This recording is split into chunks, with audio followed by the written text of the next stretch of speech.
Coming up, did you know the number one issue that causes family fallouts is a lack of communication?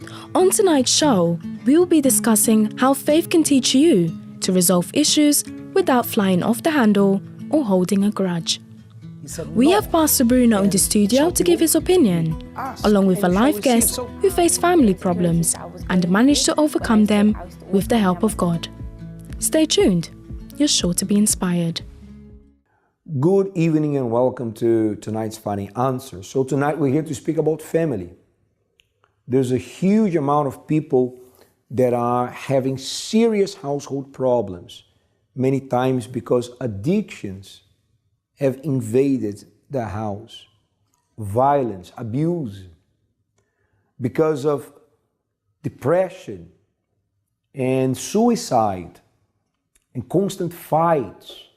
So if something as serious as this is going on and you have tried so many things to resolve the problem, but you say, Edward, it's not something that I can resolve on my own because my family is not only me, there's other people also involved.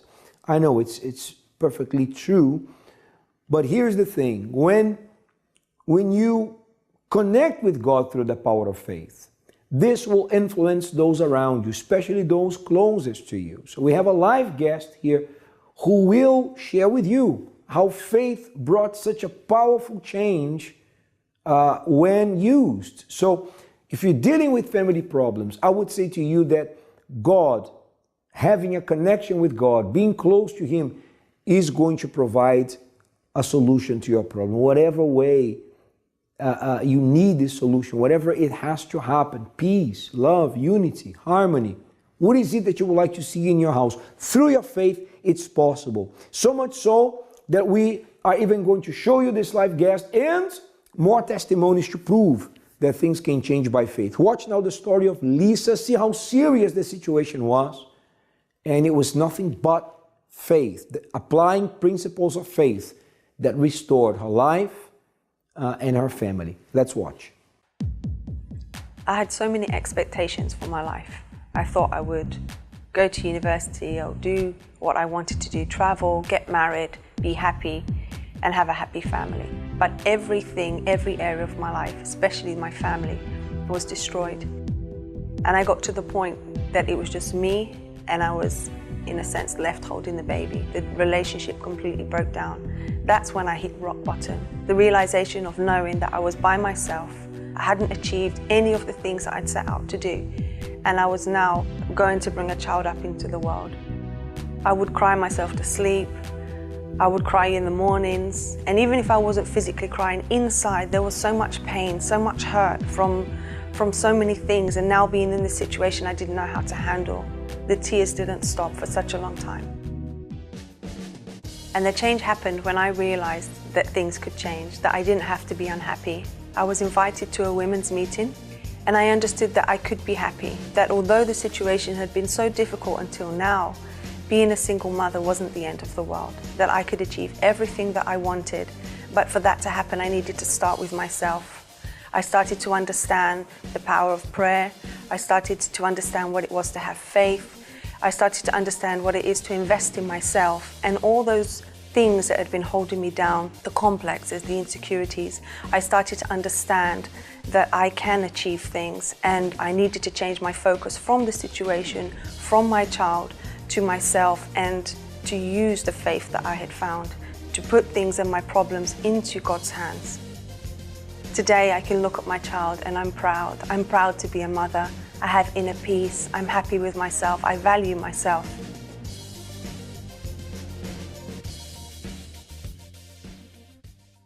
So Pastor Bruno is also joining us on tonight's Funny Answers. Good evening, Pastor Bruno. Good evening, Pastor Edward. So the story of Lisa is amazing because by the time we recorded her story, this that recently happened had not happened yet, which was the fact that she married the very same person that hurt her before, but he also changed. She is not the same woman, even though she is the Lisa, and he is not the same man, even though he is the same person. But faith changed them both individually, And once this change took place, now this family has been reunited by the power of faith. It's evidence, it's clear evidence that faith is a very strong tool to resolve family issues. For sure, and faith is also intelligent, Pastor Edward and best viewer. Faith is intelligent because first Lisa had to work on herself, had to change. You know, her partner, he had to work on himself to change so they could be the happy family they always dreamt of.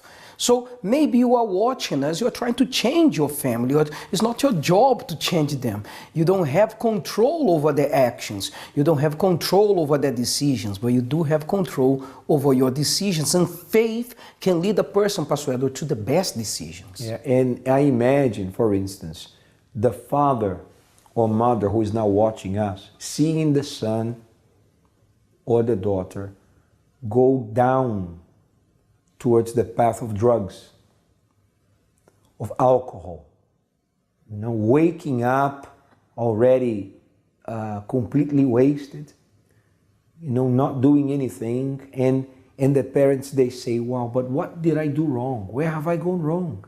You know, I didn't teach him to be like this.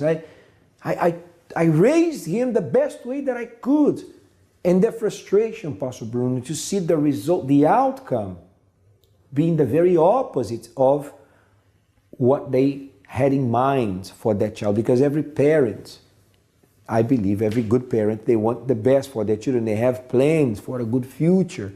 And how frustrating it is when you see your child going on a path that is very opposite, it's very negative, and very completely different from the one that you intended him or her to go. And then the frustration, because when he was little, you know, a spanking the bum will do the trick, right?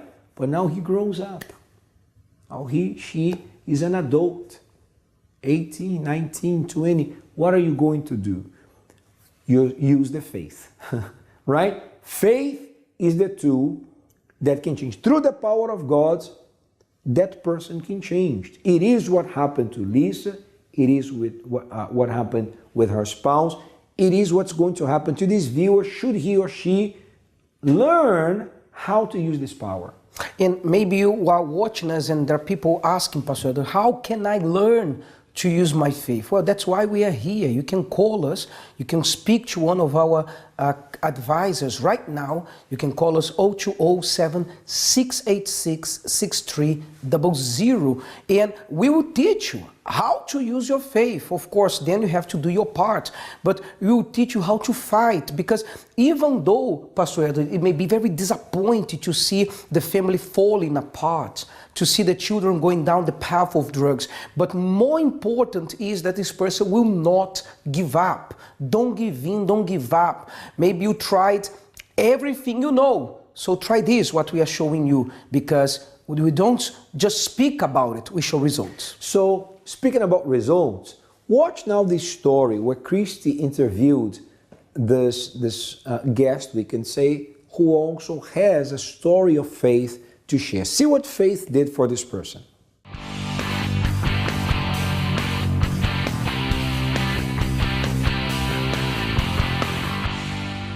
Hi everyone, and welcome back to It's Possible Through Faith. My name is Christy, and my job is to find out whether faith can really have an impact in someone's life. I have here today with me Miss Michelle, and she's ready to tell her story.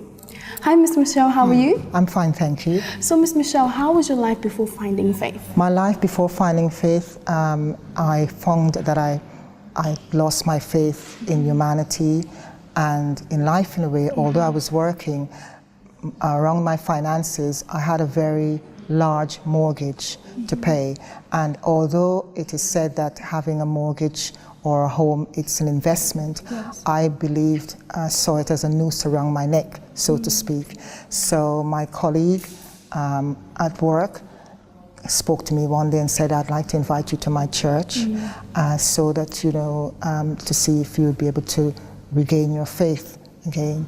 And I did come, and I said, oh, there's no need, I will come myself. She said, no, I'm inviting you. And she collected me every Sunday for 6 weeks and dropped me home to make sure that I came. And I really loved it when I came. And I found that having the faith, to regain my faith, it took some time, but I began to believe in myself and believe in what I needed to do. And to be able to believe, you have to have that faith.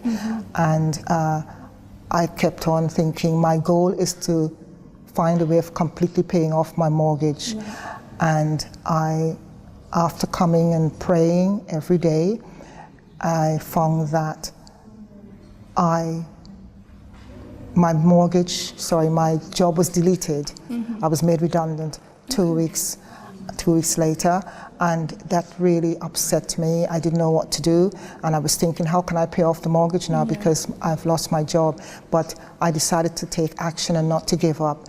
Had I not come with my colleague to the church, I wouldn't have had that faith to be strong. So by coming, it gave me my faith not to lose it, and I decided to communicate with my employers, and I asked them to please help me and support me to be a self-employed person, because this was a life-changing experience for me, losing my job. They agreed, but also with regard to paying me the redundancy money, I realized that that would help me to pay off my mortgage. But then they were thinking, well, it's to do with how much money, and they wanted me to stay. And I said, well, I would really like that money, which they agreed to give me. And I found that when to get the money, it became a problem, because not knowing how much I was going to get, and I was being told, well, you know, you have to wait, we're not sure, it's not the procedure. I didn't give up. I kept on praying, and I said, no, I'm not going to give up and be negative about this. So I prayed, and one of the prayers that I've been saying to myself every day since joining the church is Joshua 1 verse 5, no man shall be able to stand before you all the days of your life. But as I was with Moses, I shall be with you. I will not leave you nor forsake you. And that made my faith grow even stronger. And I wrote to them, and they wrote back and said, let's have a meeting. And when I went to see them, I thought maybe I'd have to ask questions as to how much, etc. But I didn't. They had everything prepared for me, all the forms to be signed, and the amount of money I can have. And I had 3 options, A, B, or C, to choose the amount of money. And I thought, don't be greedy, Michelle. Just look at what you'd like to pay off your mortgage. And I chose option B. And my mortgage was paid off. And I felt at peace, because I'll be able to work as a self-employed person, and they've been fantastic in supporting me and helping me even to publicize what I'm doing, etc. So anyway, as my job was deleted, God has still, for me, with my faith and belief, I'm still going to continue working, doing the same job, but in a different capacity as a self-employed person, and also still being an associate to the company where I'll be working, and my mortgage is cleared. And I'm very, very happy and at peace. That's very nice to hear. And faith is very, very important. Not to lose faith, and don't give up. Because if you do, it means that you can go rock bottom, but you need to keep your faith and believe, and God will listen to you. Okay, thank you for sharing your story. Thank you. So if you at home are facing a similar situation as Ms. Michelle did, or may know somebody who does, please do not hesitate to get in contact with us. Our number is 012 686 6300, where one of our advisors will be more than happy to speak to you. But that's all from me for now. Back to you at the studio.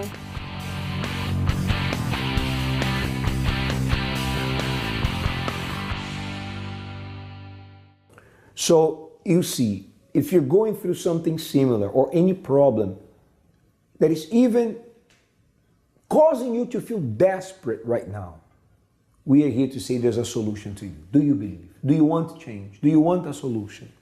So give us a call. Wherever you are watching us from, Wales, from Ireland, from Scotland, or any part of England, 0207 686 6300, okay? We have trained advisors here that will listen to you, and I am certain that when you hear what they have to say, you will be inspired and empowered to change the situation. It's not the bottle of alcohol that will bring the solution, Pastor Bruno. It is not the cigarette. It may bring a temporary relief, further destroying the health. But faith, a word of faith, one word, changes everything. For sure. And the solution is not also running away. Because there are people that they don't resort to drinking or drugs or anything like that, but they try to run away, they try to ignore, they try to do as if the problem doesn't exist. No, you have to know there is a problem there, but you have to recognize without God you cannot overcome it. How many of you have tried everything you tried with your own power, with your own wisdom, and you could not overcome this problem? So we are showing you a different way, the way of faith. Very good. So write down the number again, should you want to call us anytime during this show, 0207-686-6300. Now, don't go anywhere. We're going to have a break, but upon return, Pastor Roland will be sharing with you a powerful story that shows that there is a solution for addictions. I personally believe there is a cure for addictions. Many disagree, but I believe, and I see that happen every day, and you will see that happen too through the story of this person. But this will be in the next segment after this.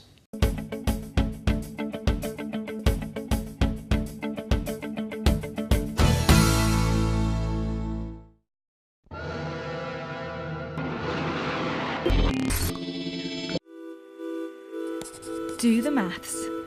Changing your life is not as simple as changing your hairstyle, your shirt, or rearranging the furniture in your living room. You're talking about years of deep-rooted habits, behaviours and problems that are not going to change overnight. Many may say, think positively, but the trouble with that is that you can't do or change anything with just thoughts. But add action into the equation and the outcome can be different.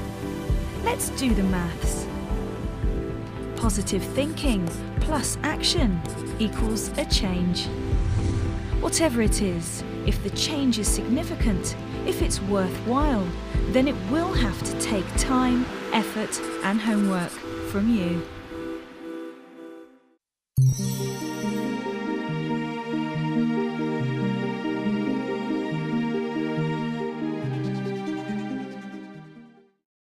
Hi, I'm Chrissy B and my show is all about improving your mental health and being happy. Join me every Monday, Wednesday and Friday at 10 p.m. on my channel Sky 203. Visit chrissybshow.tv for more information and subscribe to our YouTube channel Chrissy B Show. You can also follow us on Twitter and Instagram at Chrissy B Show and on our Facebook page, The Chrissy B Show.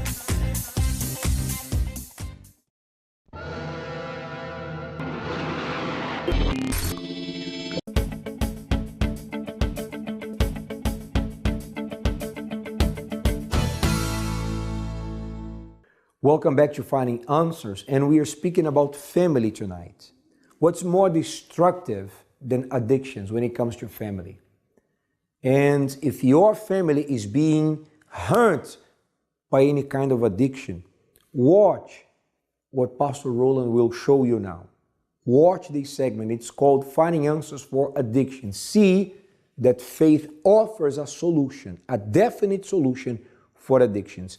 It will inspire you, surprise you in a positive way. Just watch.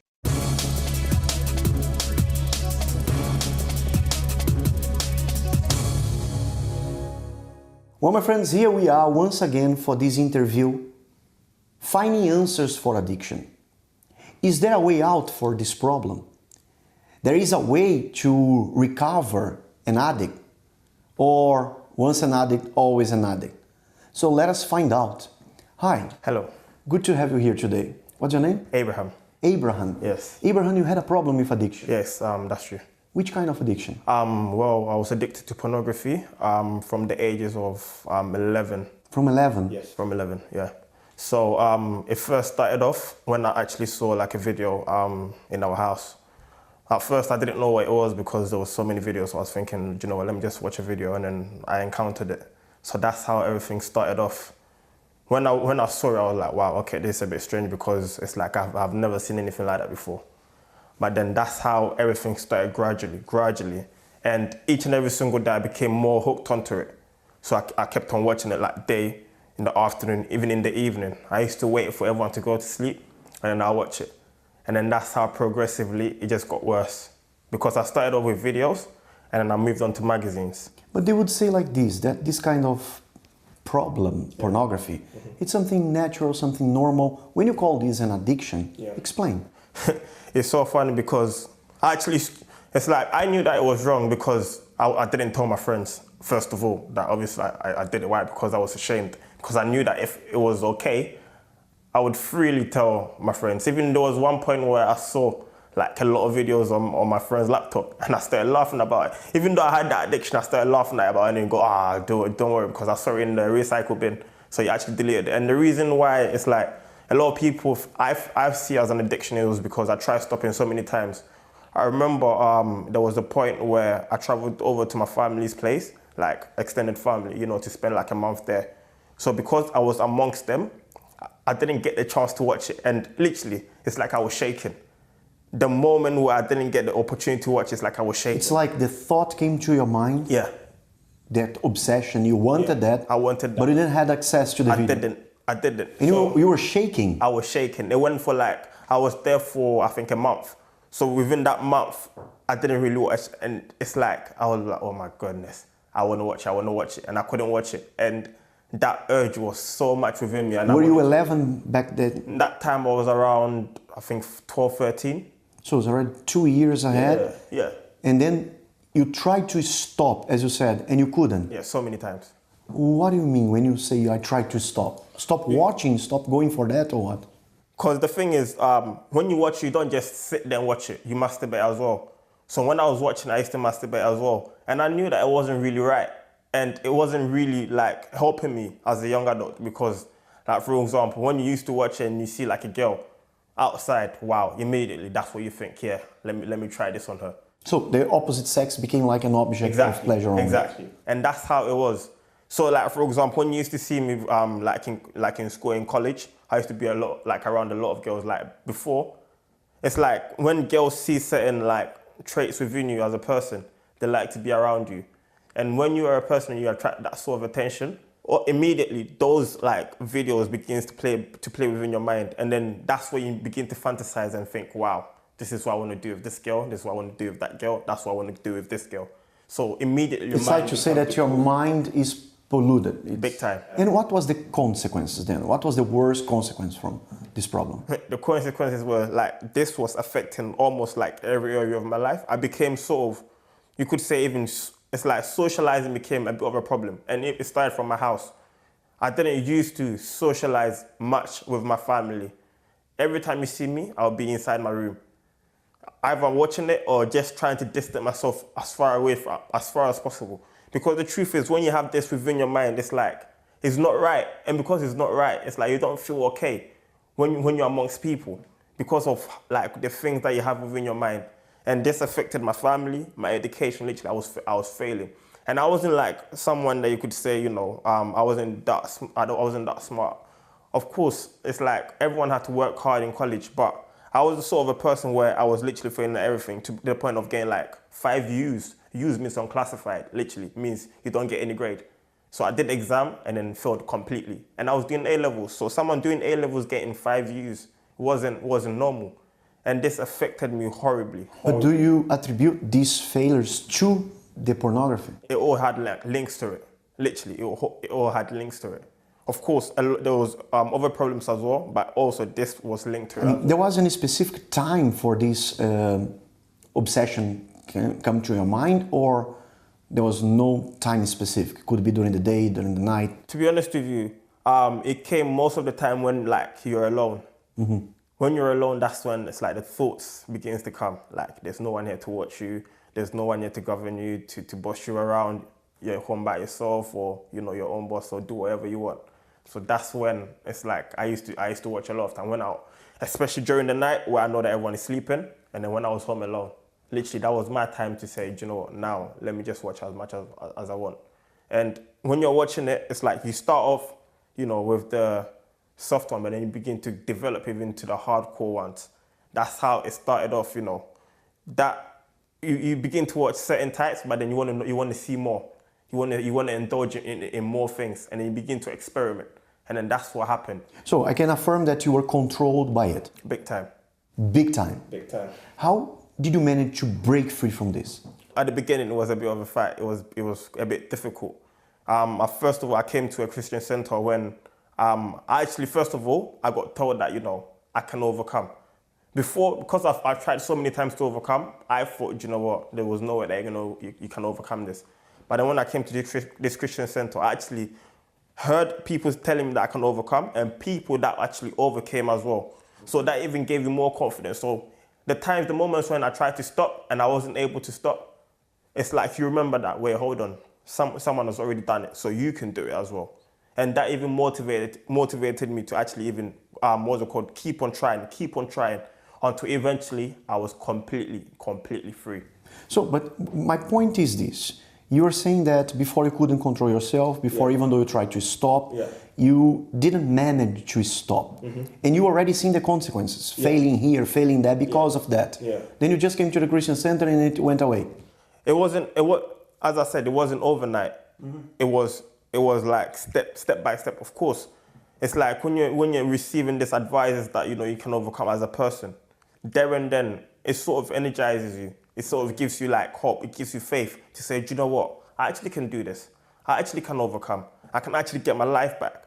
And as I said, it's like it links, because when you're watching all of this thing and you're failing, the moment that you overcome, you begin to also achieve. Why? Because if you believe that you can overcome one thing, then you believe that you can overcome in like different areas of your life. So as I overcame, it's like a ripple effect. There was a consequence in my family, in my education, even in my financial life. I began to see things developing. Even within myself, improved. Big time. Even within myself as a person, you became more confident. It's like you can really look people in the eye and speak to them, which is something that you'd never had before, because every time you try to look at someone in the eye, you think, wow, is the person really like judging me or, speaking things about me? No one will be probably saying anything, but it's just because you have Because you had that secret life, you have that in the back of your mind. Exactly. Today, Abraham, you are proof that there is a way to break the addiction. There is definitely a way, definitely. There comes the question, for how long are you clean? I've been clean for, I think, 5 years now. 5 years? Yeah. Without going back? Without going back. For 5 years now. So in your opinion, there is a solution for addiction. Definitely. Thank you, Abraham. Thank you very much for your story. Yeah. My friends, there is a solution for addiction. As you could see, if you want to find out more how, call us 020 7686 6300. Let's go back to the studio.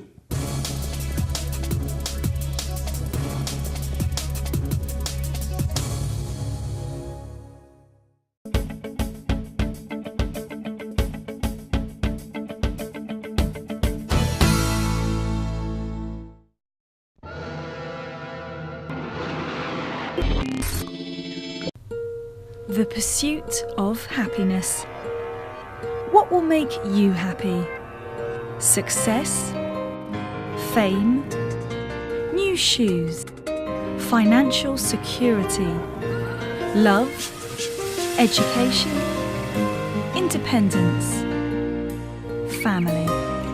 Sometimes in the pursuit of things we think will bring us happiness, sometimes we fail to see that we aren't happy, or we never find it. We live in a world of people. Rather than pursue things to make you happy, what if we all worked to make each other happy? Wouldn't we all be happier?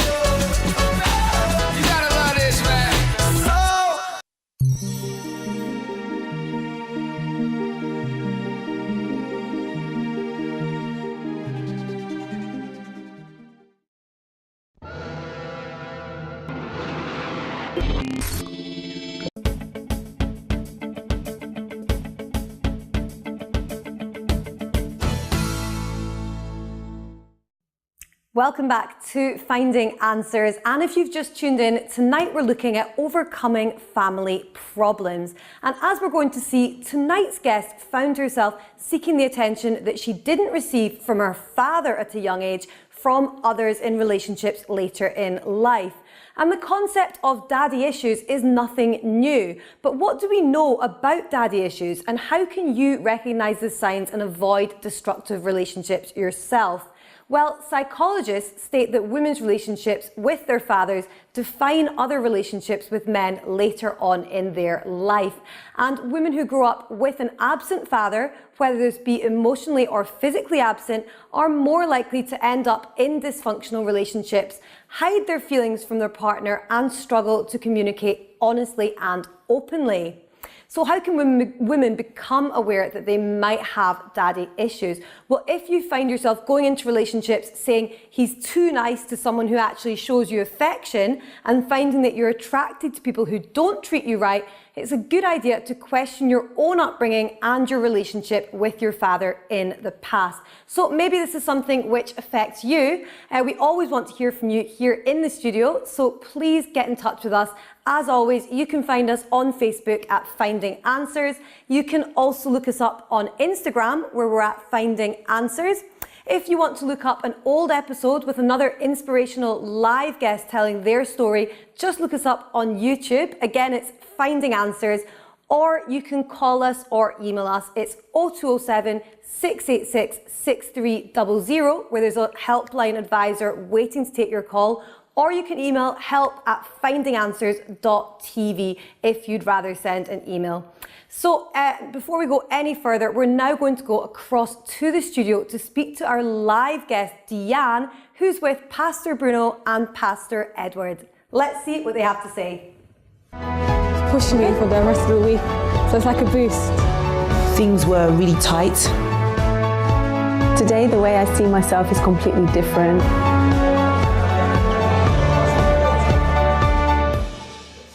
Thank you, Rachel. And now speaking to Diana, our live guest here. Good evening and thanks for coming. Good evening. Okay, so we're talking about family, Diana, and I believe that your story has to do with family issues, yes? Tell us everything from the beginning. What happened to you? So, with me, I was not raised with my father around, and I didn't have my brother around with me as much. So half of the time, my brother was in and out of prison, and I looked up to him a lot because I came from a country, from Portugal, and I came all the way to London just with my mom and my brother. And I thought, okay, my brother was the only person that I can look up to because he was the only one that I was close with because my mom was always at work. So then it came to an issue. It came to a point that my brother, as I said before, he was in prison. So I felt I needed to copy him. I needed to be like him. I needed to feel protected and safe with him. And because of that also, I used to see that my dad wasn't really around. So I thought, okay, if my dad wasn't around, it's normal. Society, you don't have your dad around. It's usually like you have your single mom and your dad is raising you. So with me, that was the main issue. With me, it was me getting used to me just having my mom around and not having my dad around and not seeing that it was actually influencing me. You know, sorry to cut you off, Diana, but you are touching a point here that I want to emphasize, because there's people today that they believe, oh, you know, it's okay if the dad isn't around or if the mom is not around. You know, we're independent. We don't need husband and wife, this kind of thing. It's old-fashioned. But you didn't have your dad around much, right? Yes. What do you think that you lack? How did you feel not having your dad around? How do you perceive that affected you? It affected me a lot because I thought, with me, I was very dominant. I was very independent. I was very feminist. I was like, okay, if I don't need a man in my life, I don't need anyone in my life. I've got my mom. I can do it all by myself. Whatever a man can do, I can do better. That was my mentality. I never, even to the point that I didn't think about marriage. I thought, okay, I don't care. It doesn't matter what people are going to say. I can do it by myself. I can live by myself. I can be happy. So because my dad wasn't around, I automatically thought, okay, I'll be fine. I'll be just fine without him. But yet, little did I know that it was actually affecting me in my friendships, at home, in my own personal being. So whenever I wanted some sort of attention and affection, I was engaging it in a wrong way.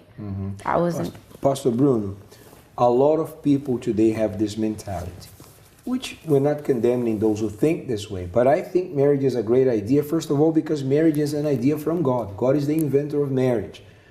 But the thing is, for instance, when marriage is done in a way that is not the way it was created, when it's a distortion from the original, then it can become something pretty ugly. And for instance, not having marriage is like a teamwork. It's a team. Family is like a team, right? You have the father, you have the mother, you have the children. Like in a football team, for instance, you have players with different roles. When one of them gets a red card and is expelled, the whole team will suffer, right? One team player is not present, the team will suffer. There will be consequences. In the same way, not having one playing its role. Maybe physically is there, present, but not playing the proper role of the father, or the mother not playing properly the mother's role, or having to play both roles, then, or the children wanting to play the role of parents, or parents behaving like children. That's when we know that family starts to fall apart.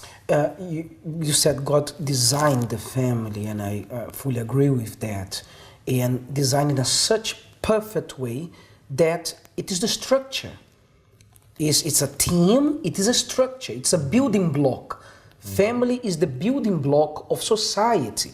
And when the family is dysfunctional, the society will be dysfunctional. People in the family will suffer, will be dysfunctional.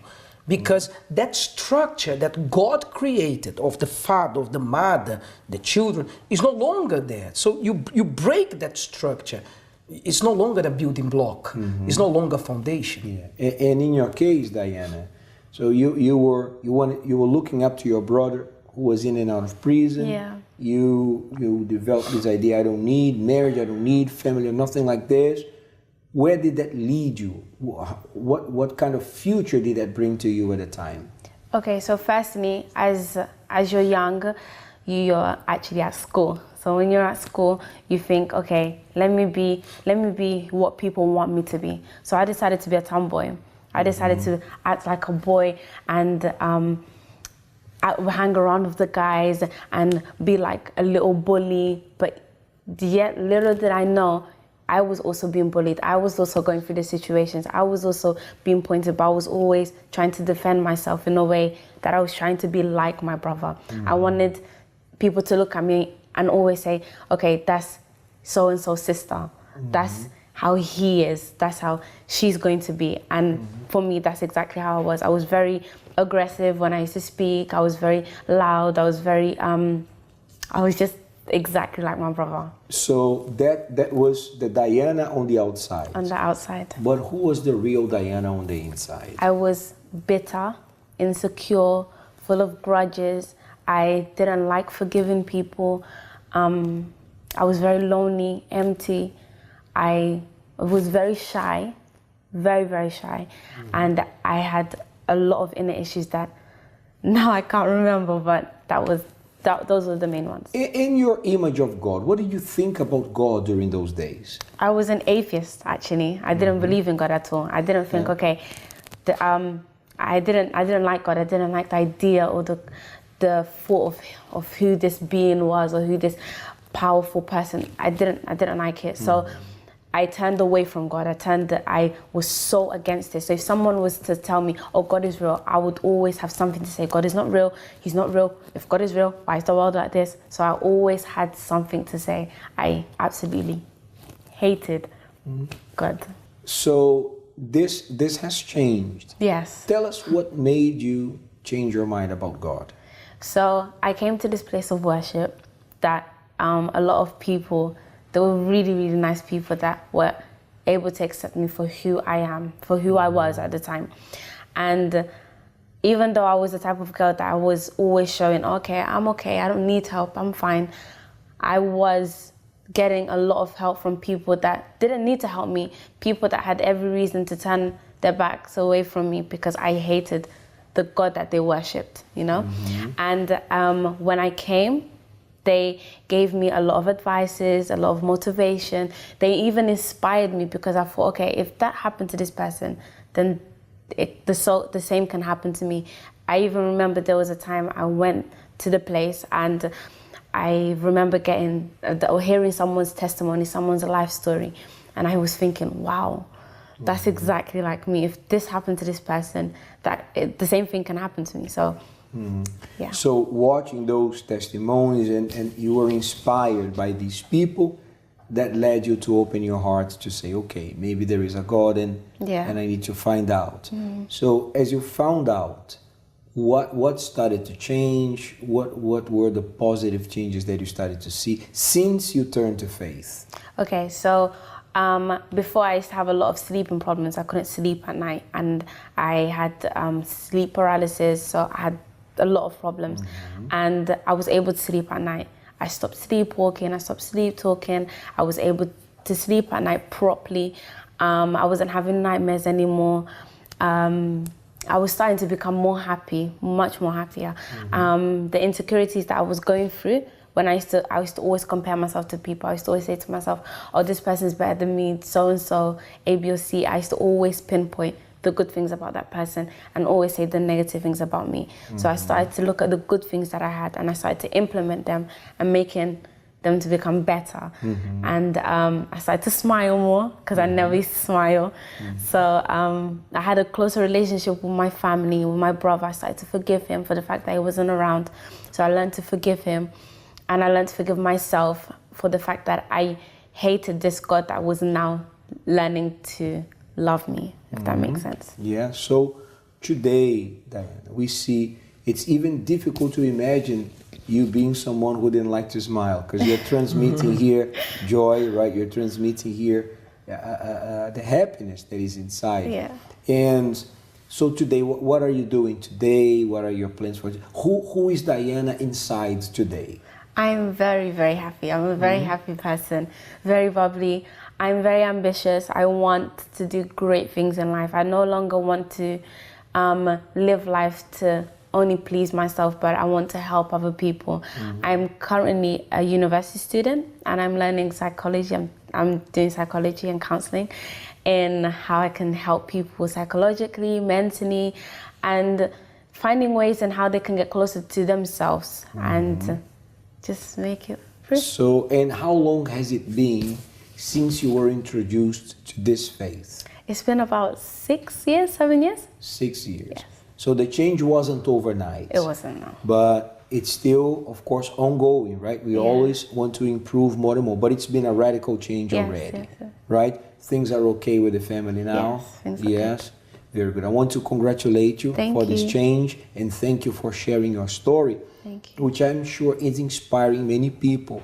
And you see, Pastor Bruno, I understand why some people, they don't believe in God, because they never really saw His power. But many of these people who don't believe in God, they never really tried hard enough. You know, I know people don't like to hear this, oh, you're not trying hard enough, but that's the truth, you know. Oh, so God is difficult to find. No, it's not that He's difficult to find, but God is God. You know, and anyone can come to Him. People don't need a religion to come to God. Actually, I would say religion is a problem. Religion is going to put hindrances and complications. Religion is going to complicate everything.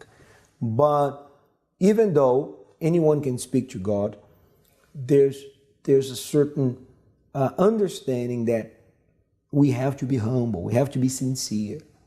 We have to be sincere. I would say the first thing, even before humble, sincere. Right? Because if you're pretending, you're putting up a front that you're strong and you're tough and you're this, and on the inside it's something completely different. The first thing is to remove the shell. Take off the mask and say, you know, I am in need of help. If you are there, please help me out. God will evidently hear this prayer. And we see throughout the Bible, Pastor Edo, that the first step is always ours, never from God. You see, Jesus said something very important. He said, seek and you shall find. He said, knock and it shall be open to you. Ask and you shall receive. So if you don't seek, you don't find. If you don't knock, won't be open. Because many people have the mentality that Diana had in the past. She something that she said and I kept with me, she said, well, if there is a God, where is he then? That's the mentality of many people. They think that God should come to them. No, it's you who should come to God. There's the story of this guy who was at the barber, and the barber was an atheist, and he said, no, I don't believe in God, because if there's a God where there's this and that going on in the world and so much injustice, this and that. And the guy, who was talking to him was a believer. And as he left the barber shop, after 3 minutes he came back in and he said, there are no barbers. Barbers do not exist. And the guy said, how come? I'm here. I'm right here. I just did a service to you. And he said, no, there's no such thing. Because look, I just went around and I saw a lot of people a lot of men with long hair. So he said, no, they have long hair because they didn't come to the barber. If they come to my shop, I'm going to take care of their hair. And he said, it's the same with God. If you don't go to God, and if you don't seek him, you will not find him. So, as I said, as we are saying here, and as Diana is presenting her story, it's not about the right words, and it's not about the right religion. It's just about the right attitude, which is an attitude of sincerity, to come before him and say, I need help. If you would like to get help and you would like some guidance, you would like us to pray for you, actually in the next segment, we're going to be praying for you who are struggling with family problems. You can give us a call and tell us the name of your loved ones. You can seek for help yourself. 0207-686-6300 is the number that you can give us a call now. We're going to be back right after this break. I want to thank you once again, Diana, for coming and sharing your story, okay? And we'll be back right after this.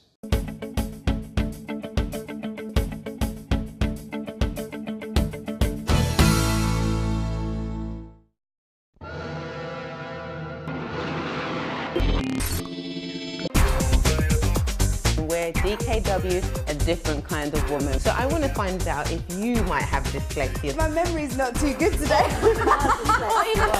And it's almost like you have to be this superwoman. Years and years ago when I watched Titanic, and obviously My Heart Will Go On came on, and it just brought me back to that time. And I was with 4 other sisters. Lord have mercy. So you know how they were. You're not gonna go over there and say nothing. Come on, a little closer now, and let me know that you're mine. Woo! It's going to be your turn to do your macaroons. No competition. We're here at Britain's Top Designer 2015.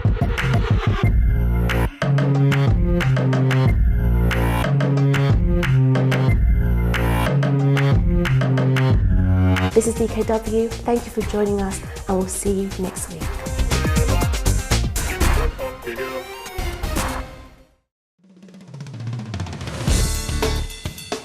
Follow My Channel's updates on Facebook. Like your favourite videos and see pictures of your favourite artists.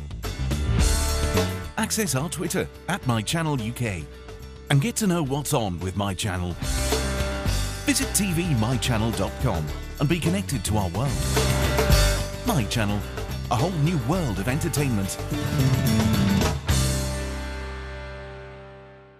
If I tell you a story, and you like that story, what kind of story is it? It's a comedy. No.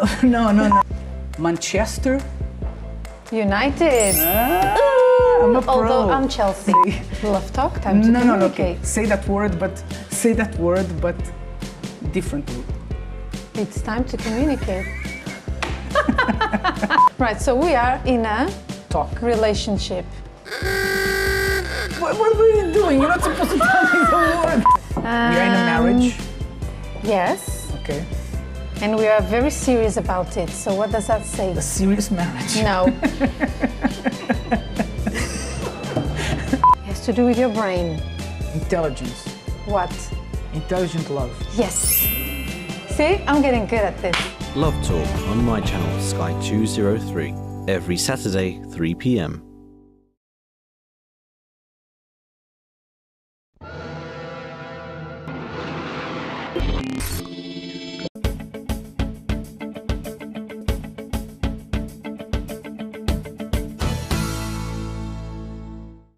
Welcome back to Finding Answers, and we are approaching the end of tonight's episode.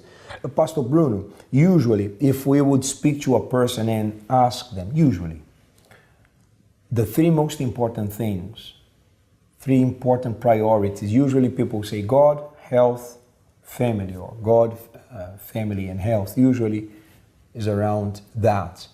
But when we actually see the time and effort that people invest in, these are probably what they least invest on. Probably is usually work and some more work, right? The time for God basically non-existent, or just some distant occasional prayers every once in a while. Family suffers because the time spent together, the communication, right, the efforts to really make the family work is taken for granted, and health, not taking enough time to take care of it, even though these are three very important ones. I would say God and family. God, family, evidently, right after God.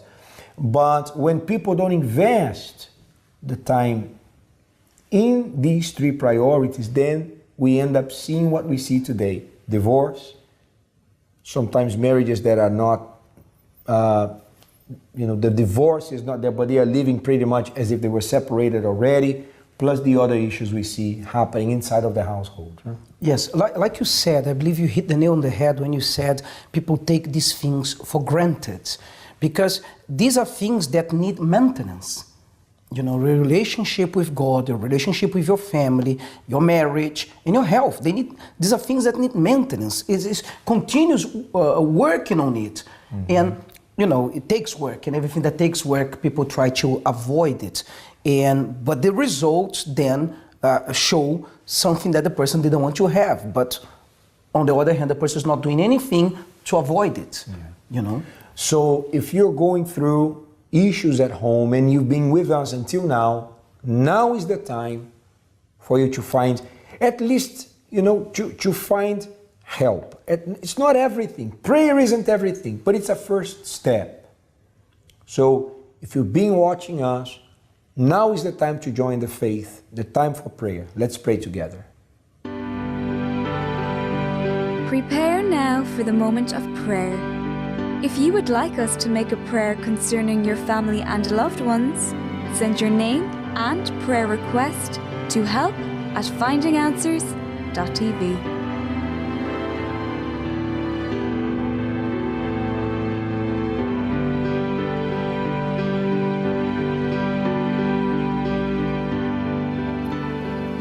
Lord, we pray at this very moment, we unite our faith in the studio to the faith of this person praying at home, or maybe in a hospital, or maybe even from prison. Wherever this person may be, let your power be there to reach out to this person. I pray, my Lord, for all those watching us, for all those who are going through problems, especially those whose family is falling apart, my Lord. You are family, you are Father, Son, and Holy Spirit. And there cannot be division in the family. There cannot be, my Lord, fights. But that's exactly what's happening in many families, in many homes. Many people, after work, after school, after uni, they don't look forward to arriving at home anymore. And Lord, only your power to change the situation. Only your power to restore the marriage. Only your power, my God, to work where years of negligence have worked, created many problems that are not supposed to be there. Now, you said that the thoughts you have for us are thoughts of good and not of evil, to give us a future and a hope, to give us peace. And that's what we pray right now as a sign in this prayer, as a sign that you answer this prayer. Let those praying with us right now receive peace. Let this be the first sign that this person who is in so much anguish, so much agony, so much despair, that this person will receive peace at this very moment. There where you are, receive this peace. I believe God is touching you right now through this prayer, in the name of Jesus. Receive peace of mind, peace of spirit, peace within yourself. In the name of the Father, of the Son, and the Holy Spirit. And those who believe, you can say, Amen.